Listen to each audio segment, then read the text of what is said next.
marina, teny mahery, teny tsy miova, teny mitoetra ny teninao ary dia mamelona, mampiorona tsara mba nanana fiainana mandrakizay. Dia izay vita fihavanana aminao Andriamanitra dia atsanganao tokoa ho zanaka mandova ary ampitoerinao araka ny teninao Jesosy, ny zanaka mitoetra ary ampitoerina mba ho zanaka tokoa izy. Dia fianoana ny hery avy any ambony dia ny fanahy masina noho ny fanamarinanao amin'ny fameran-keloka izay fanomenao tamin'ny ranao Jesosy. Sarobidy indrindra izany ary nataonao koa ho fantatra izany mba ho raisina indrindra amin'ity andro ity amin'ny alalan'ny tenin'Andriamanitra dia ny fandraisana ny fahavelomana izay iahinao anambaranao hery ny fitiavanao izay tsy nahafoizanao anay fa mbola iantsonao anay ary anatomoranao anay indrindrandrindra amin'ity maraina ity mba ho velona tokoa izay satria velona ianao. Misaotranao Jesosy eo fa tsy mamelana rehefa tokoa amin'ny fahantrany indrindra fahantrampanahy anao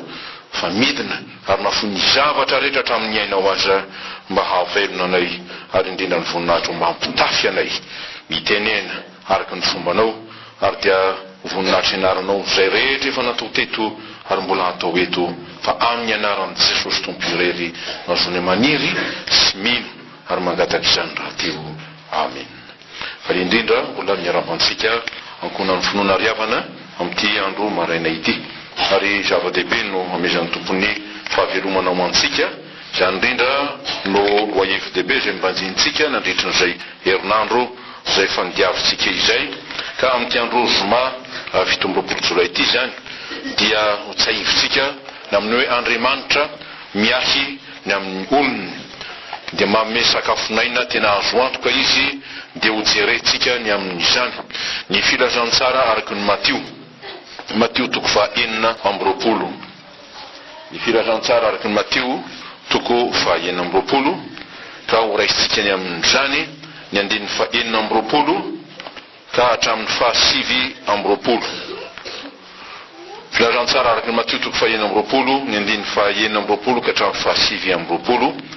Iarahantsika mamaky izany rehefa hitatsika manao hoe amin'ny anaran'i Jesosy Tompo. Ary raha mbola nihinana izy dia nandray mofo Jesosy ka noho ny efa misaotra izy dia nivakiny ka natolony mpianatra aroa izy, raiso hano ity no tenako. Ary nandray kapoaka izy ka noho ny efa nisaotra dia natolony azy ka nataony hoe sotro inareo rehetra ity fa ity no rako dia ny amin'ny fanekena izay alatsaka ho an'ny maro ho fameran-keloka. Ary lazaiko aminareo fa hatramin'izao dia tsy mba hisotry itony vokatry ny voaloboka itony intsony aho. Mandra-piavy ny andro iarako misotro izay vaovao aminareo any amin'ny fantsakany raiko. Amen. Teny azo antoka no teny omen'Andriamanitra antsika dia ny tompo nisy tenany no mampita hafatra ary hafatra tena lehibe dia hoe sakafonaina tena mahavelona ary tsy mahavelona any amin'ity fiainan'ity fotsiny ihany fa mahavelona mandrakizay. Ka ny loahevi-dehibe ny banjintsika dia hoe Andriamanitra tokoa miahy ny ain'ny olony, izany hoe mitsinjo azy izy ary manao mitandrina miasy izay ahavelomany dia misahirana any amin'izany tokoa izy. Ny teny voalohany izay nomena antsika nandritra herinandro ity raha tamin'ny alatsinainy lasa teo dia ny hoe fa ny fanahy anao izy dia ampisotroiko ary ny fanahy miahosa rehetra dia ho vokisako.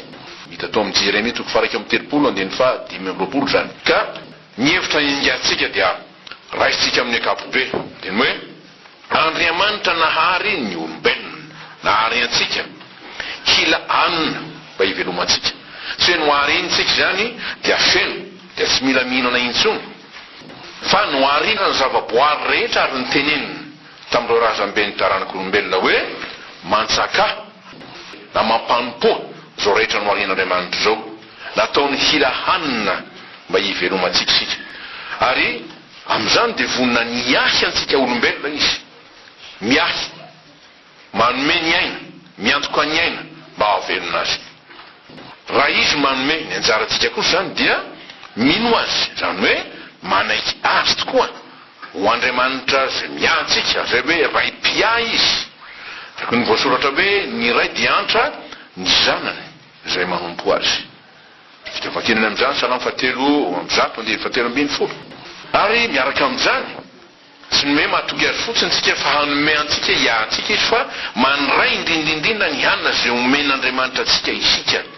dia ny hanina zay lazaina hoe sahaza ho iny tenin'Andriamanitra araka ny vavaka zay nampianaran'i Jesosy atsika manao hoe ome ho anay anio ny hanina sahaza ho anay matetiky fahenina zany andinin'ny fa iraika ambin'ny folo dia lazain'ny tompo hoe sambatra tokoa zay no taesy mangetaheta fa marinana zany hoe mitady marina ny tenin'Andriamanitra ny hevitr'Andriamanitra ny asan'Andriamanitra ny hanina na sakafo zay omen'Andriamanitra sambatra zay no na sy mangetaheta ny tompo dia ny sahaza omen'Andriamanitra azy raha matoky izany izy fantaniny eo avy hatrany moa dia hoe matoky ve zasianao fa ny tena hanina tokoa dia zay tena omen'Andriamanitra ka ho amin'izany indrindra no hanomezan'Andriamanitra atsika hiteny amin'ny andro an'io ho hanina sahaza antsika ary tsy inona zany sahaza mantsy dia ny hoe inona atao hoe sahaza zay tandrify zay mahasoa zay mahavelona ary materaka fahafampo feno ka ny hanina sahaza dia ny hanina feno amin'ny fahasoavana tsy inona zany na marina koa fa tsy iza fa Jesosy nomen'Andriamanitra ray atsika ho fahavelomana ho antsika dia Jesosy Kristy fiainana ho an'izao tontolo zao dia ny tompo Jesosy zany izy tenany mihitsy eto amin'izao texte izao miteny mivantana amintsika eto manao hoe raiso hano ity no tena andininy fa enina amby roapolo io Andriamanitra miahy ny olona mikarakara mihitsy izay ahavelona azy ka hoe mila hanina ny olona mba hivelomany dia manao ezaka izy dia ino moa ny ezaka ataon'ny olona dia hoe marina dia hoe mitrandraka izy miasa izy milofo izy mitsempoka izy mba azo ary tsy vitan'izany fotsiny nataony fa dia hoe raha mahazo izy dia ataony zay azona be miteny hafa dia hoe manangona be izy mba hivelomany mba azo miantoka tsy ny amin'ny anio ihany fa ny amin'ny ho avy rehetra dia fantatritsika loatra le tantara zay nilazan'i Jesosy amin'ny lehilahy manan-karena efa manana izy zay hoe manan-karena kanefa zao tsy nianina tamin'izay nananana izy fa mbola tia hanitatra ampitombo dia hoana ho izy ndeo izy velariko ny fitoerana ny tena maro moa dia hoe ahoana nataoko fa tsy manana fitoerana amriko ny vokatra tsony aho dia zao nataoko andravany trano fitehirizako aho ka anao zay lehibebe koa dia ao no amreko ny variko rehetra sy ny fananako rehetra dia ilaza amin'ny fanahiko eo ahoanao izy ry fanahy eo manana fananana be voatahiro amin'ny taona maro ianao mitsahara zany hoe aoka hiadana ianao mihinana misotroa mivalia izy moa tsy manao zany ny olombelona raha mbola tsy manana Andriamanitra ka ahoana ho iny tompo aminy Andriamanitra kosa naonao taminy hoe ry adala any hoalina no halaina aminao ny fanahinao ka ho aniza zay zavatra no arinao ampiavitseritra zany ina no hevitra zany ampiavelona ary hitondra fiainana mandrakizay ve ny hanina zay hoanitra sy hoaninao tsy haniny fototra ary ny zava-doza eto dia manompo fiaremana inao ny fiaremana dia manompo vola manompo arena zany rehetra zany dia mananatra Jesosy mietandrema inareo ka miarovan'ny tenanareo tsy ho azony fiaremana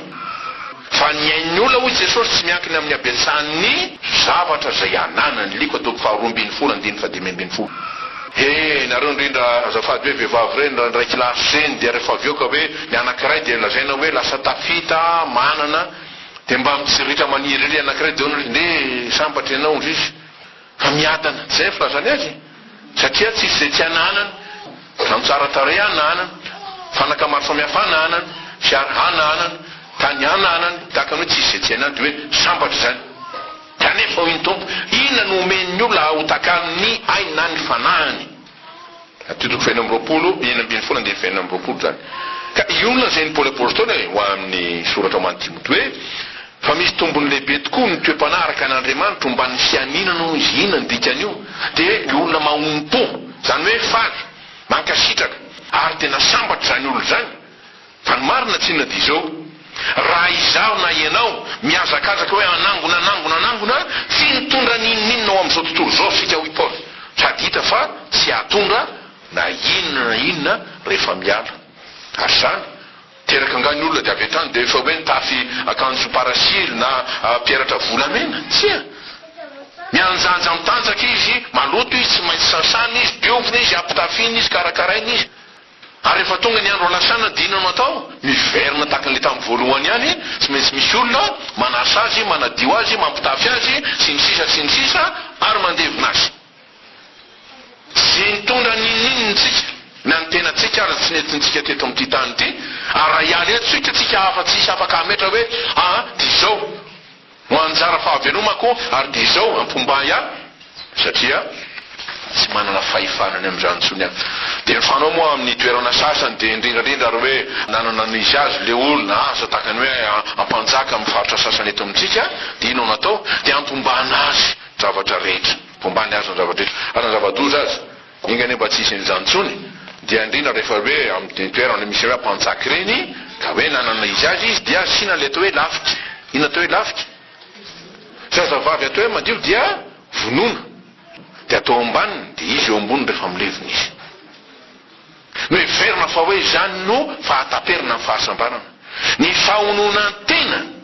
ao ihany ny tena fanalahidiny fahasambarana fa tsy manao ny kibo ho Andriamanitra araky ny filazan'ny Paoly amin'ny Filipiana 4:7-10 fa zay manao ny kibo ho Andriamanitra olona voafatotra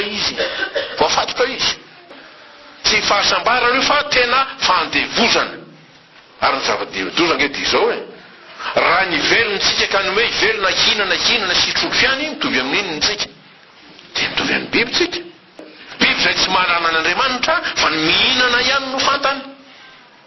sa mampimeny sasany moa rehefa hoe atao fanoarana azafadiny amin'ny sakana ny piso ina no mohain'ny piso rehefa iantsanao meo fa izy hoe mazo hoe misaotra zanao dia mimetsika zany mitoro fa tsy manany eritreritra izy manam-panahy kanefa zao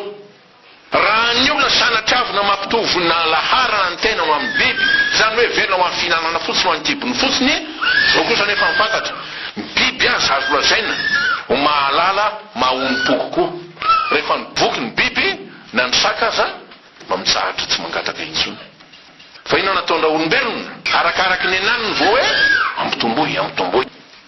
dia azafady fa dia nareo zaza moa mbola mitany reny boky kely reny le misy an'ity aza tsy nitonony ketra le hoe oncle Picsou inona izy io mpanompo vola dia manangom-bola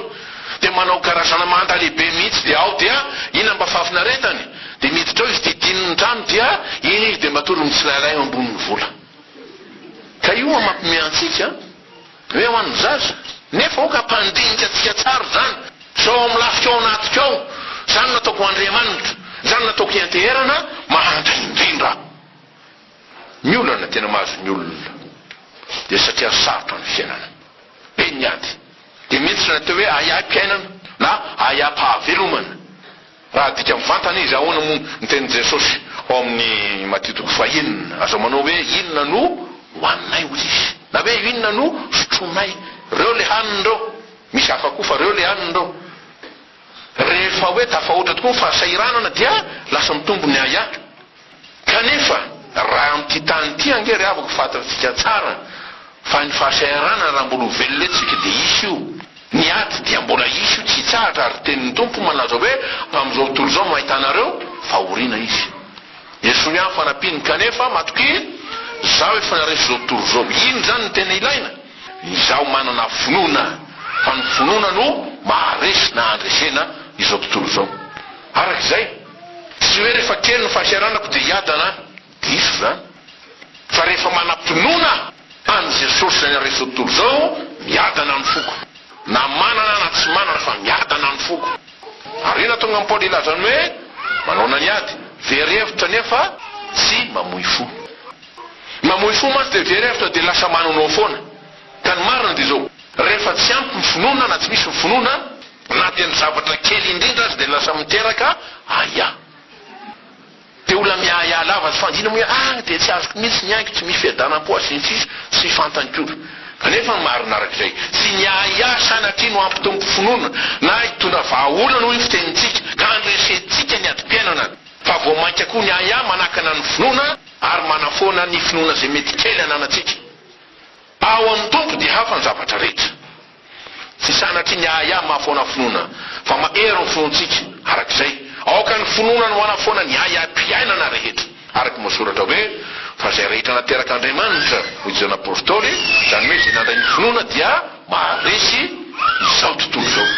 ary ny fandresena zay tsy mandresy zao tontolo zao dia ny finoantsika epistily voalohany soratany Jaona zany toko 5:4 fa ny manahy kosa dia zao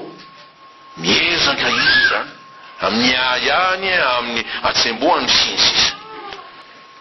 dia hoy ny mpitoroteny ny fisasaranao dia tsaro fa hoy fa zava-boana ihany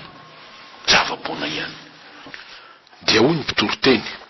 ny totsy aho nandinika ny asa rehetra nataon'ny tanako sy ny fisasarana zay ny sasarako ka indreo zava-poana sy misambovivotra foana zany rehetra izany fa tsy nisy nahasoa taty ambany masoandro mpitoroteny toko 2:20 zany arak'izany ny manahy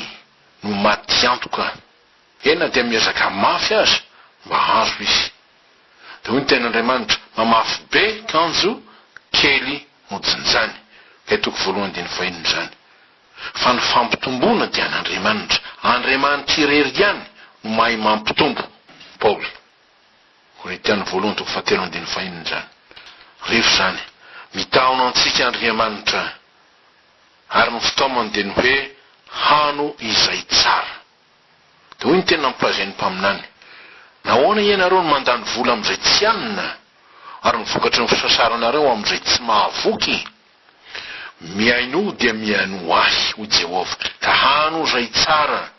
dia aoka iravoravo amin'ny matavy ny fanahinareo Isaia toko 5:12 zany ary dia hoy Jesosy aza miasa azo ny hanina mety ho levina fa ny hanina zay maharitra ho fiainana mandrakizay izay omeny ny zanak'olona anareo dia izy zany Jaona toko 5:17 ary dia koa Paul apôstôly tafio Jesosy Kristy ary aza miahina amin'ny nofo atanteraka ny vilany Romana toko 13:14 zany milaza amin'ny hoe ampy tsara Jesosy rehefa ao aminao Jesosy mionipo ianao ary matoky fa izy tokoa mahay miahanao mahay mikarakara anao mahay mamelona anao dia mamifampaherezana ny tompo tadiavo ao izy dia ho velona ianareo Amosa toko 5:4 zany ary koa ianareo rehetra zay mangetaeta mankanesa amin'ny rano ary ianareo zay tsy manam-bola avia mividika homana Isaia toko 5:12 zany 1:13 inona ary no hanina omen'Andriamanitra dia hoy Jesosy eto raiso hano inty ny tenako ny tenany no sakafo omeny antsika riavako sakafo hafakely io ny tenan'Andriamanitra ny nofon'ny Kristy manondrininy zany dia manondry ny tenany zany dia ny fiainana izay raisitsika amin'ny alalan'ny sankramenta ny fanasan'ny tompo ho antsika izay efa mandray zany zany koa nefa dia tsinona fa ny tenin'Andriamanitra izay raisina mivantana satria ny teniny dia fiainana ho an'izao tontolo zao araka ny tenin'ny tompo hoe teny rehetra zay nolazaiko taminareo dia fanasy aina ho izy ary zany dia araka ny voasoratra hoe izy naharina ny zavatra rehetra ho ijaonina ary raha tsy izy dia tsy nisy nahariny zao zavatra ary izao na dia iray aza izy no nisy mpiainana ary ny fiainana no fanazavana ny olona filazany tsara ny Jaona toko 1:17 zany tenin'ny Jaona apôstôly zany dia manantitra efa nomeny ny tompo any Ezekela fa izay amin'ny Ezekela toko 2:15 sokafo ny vavanao hano zay afahako anao ary koa ho izy amiko ry zanak'olona hano zay hitanao eny hano ity orona taratasy ity dia mandehana ka mitenena amin'ny taranak'Israely ino nataony Ezekela sokafako ny vavako izy ary nafahany aza ny orona taratasy izany ary hoy izy tamiko ry zanak'olona vokiso ny kibonao ary fianao ity orona taratasy omeko anao ity ny tsinainao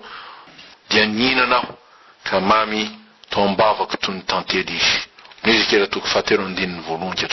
zany miasa tokoa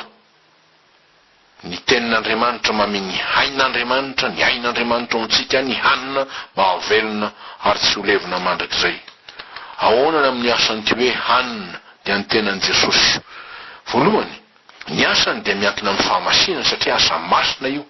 ary dia hafa kely zany fiasana zany hoe hanina zay andraisana an' Jesosy zany ny ataony voalohany tsy avy atrano de hoe ny avoky anao an-trano fa manadio anao izy aloha, manadio azy anao satria tsy mendrika ny andray zany ny vavako mpanota toan'ny Isaia ny teny hoe lozako maty aho fa lehilahy malotomolotra ary monina eto amin'ny firenena malotomolotra ka ny vava feno ota tsy afaka handray izay masina ary tsy azaka zany raha teo ary ny tompo raha teo amin'ny efa nyteny hoe azo omena ny alika izay masina mateo fotoko fahafito zany andiny fahenina ka ahoana ary ny amin'izany zao nataony tompo mba hahamasina atsika de nitondra ny fahotantsika teo amin'ny tenany tokoa izy ary nandrisy ny herinota tao aminy araka ny voasoratra hoe izy dia voalefina noho ny fahasoantsika ho Isaia sy ny torotoroina noho ny heritsika ny fampizaliana azontsika fihavanana no namelezana azy ary ny dekapoka tamin'ny moazitranana antsika Isaia 3:15 zany ny mandray an Jesosy ny mihinana azy io no mahatanteraka ny fanadiovan'Andriamanitra antsika de araka ny tenin'ny Jona Mpanobatisa manondro azy hoe indro ny zanak'Andriamanitra izay manaikitra ny fahotany zao tontolo zao filazany tsara ny taona toko voalohany 1920 da io natao hoe famonjena ny mpanotana avitra noho ny ota raisina mibatisa izany ny asan'ny apôstôly toko faharoa 19:30 zany am'izany dia vita fihavanana amin'Andriamanitra ny olona dia atsangany ho zanany izy ary miray aina aminy izy miray antoka aminy izy dia Andriamanitra no mamelona azy rehefa nanadio azy izy de mamelona azy de mampahery azy de mampatanjaka azy ary de milaza tokoa ny ten'Andriamanitra zay rehetra nandray azy ho izy de nomeny hery ho tonga zanak'Andriamanitra teny fantatritsika loatra ao amin'ny Jana toko voalohany 2:20 ary raha zanaka ao i Paoly de mandovan'Andriamanitra sy ataony ho mpiray lova amin'ny Kristy Romana toko 7:7 zany sarobidy indrindra ity hanina omen'Andriamanitra ity saingy haitsika ve ny mandray azy mino izany ve isika eo indrindra ny tena olana sy Andriamanitra ny tsy manome sanatria fa raha manome izy dia feno nomeny tolopositra no ataony fa tsy hoe sanatria manome dia andraindray ina moa zavatra zay niseho tamin'ny andron'i Jesosy azy nisy tokoa reo olona zay andrazaina hoe nifandray tamin'ny tenin'Andriamanitra nandinika ny lalàna nefa zao niala maina satria tsy nihary finoana ny fandiniana soratra masina sy izy ny tongona nalazaina amin'izany fa ireo mpanorad-dalàna sy faritseo de ao anao hoe Jesosy taminy de nihinareo ny soratra masina satria ataonareo fa ao aminy no anananareo fiainana mandrakizay ary ireny ho ny tompony manambara kanefa tsy mety manatona ahy ianareo hanananareo fiainana zany toko 5 zany 7:30 zay tsy manampinoana ny Jakoba apôstôly de ao ka tsy hanampoandray zavatra avy amin'ny tompo tena fatiantoka tanteraka mihitsy zany ary manahirana azy de ny tenin'i Jesosy hoe tsy za ho izy no anameloko anareo tsy tonga anameloko tokoa izy fa ny teny zay nolazaiko taminareo io no anameloko anareo mitsara anareo satria tsy nino zany nareo arak'izay tsy hain'i Jesosy no mifandray amin'ny olona miroarosaina ny azy dia eny ary eto de hoe raiso dia raiso hano dia hano dia safidiny olona ny mandray mihinana na ny tsy mandray ary tsy mihinana fa sanatryavina amin'Andriamanitra ka ny hoe hanaoko toto izy na andrakandrana izy na akafanantsika izy de hoe ino raiso nefa tsy hanome sanatria zany ary am'izany rehefa mameny tompo de tsy mba mangataka andro no tsy mizatavan'olona zay omena fa Jesosy no tonga de teny fiainana tokoa ho an'izao tontolo zao mba hamelony zao tontolo zao de onao izy ny amin'izany zao izy no mofinaina zay manatona tsy mba honona ary zay mino ahy tsy mba angaeta intsony zao no toko 5:5 zany milaza fahafenono zany ry avako ary zay rehetra nandray azy dia tojo amin'ny fahafahampo-feno fiononam-po-feno io lazaina hoe fiadanana de mitsahatra izy mitsahatra ny ayany mionona ny fony feno fahatokiana izy satria ny ainany ny tsapany hoe velona Jesosy zay hanina mahavelona ho azy fezitsika zay voalaza eto de hoy ny tompo raiso hano ity ny tenako araky ny Mateo 4:20 vakitsika teo fa tsy ny hoe na hoe tsy hoe intsony mitadiava an Jehova de mbola hita izy miantso azy de mbola akaiky izy ny teny amin'ny Isaia moa 35:15 fa eto dia Jesosy mihitsy no tonga nitady antsika, manatona antsika, de manolotra ny tenany ho antsika, de manao teny laza fa izy tonga dia tonga ho antsika, ary dia mbola mandondona ao amin'ny fotsika mba hidirana eo amintsika, araky ny voasoratra hoe indro aho izy efa mitsangana am-baravarana ka mandondona, raha misy miaino ny feoko ka mamoha ny varavarana dia hiditra ao aminy aho hiary sakafo aminy ary izy amiko. Apokalipsy 7:20 zany. Rehefa zany raiso hano ity ny tenako izy, de mino ny tenin'i Jesosy, raiso izy de ho velona ianao. Ho voninahitran'Andriamanitra irery ihany amin'ny Jesosy Kristy tompo sy mpamonjy izao tontolo izao. Amen. Ivavaka sika. Andriamanitra mahagaga ianao, mahagaga amin'ny fitiavanao, satria hatramin'ny ainao, hatramin'ny ranao de nekenao omena ny mpanota mba afaka azy, amelona azy. Ary zay nandray izany koa de lazainy ny teny feny tompomenao hoe manana ny fiainana mandrakizay. Mandray an'Andriamanitra, mandova an'Andriamanitra, miray lova amin'ny Kristy, fiainana mandrakizay. De ny fanjakan'ny lanitra zay ampidininao hoe ho amin'ny ampidirana azy mba hitoerany tokoa, ary amelombelomanao ny fiainany, ny finoany fanantenany, ary ny fitokisany aminao, fa velona ianao Jesosy, velona ho azy ianao, nitsangana ianao de nitsangana ho azy ianao, manjaka ianao de manjaka ho azy ianao, ary tsy inona izany fa ianao Jesosy ty amin'ny fitiavana tsy miova, omaly anio mandrakizay, mba ho velona koa izy anio.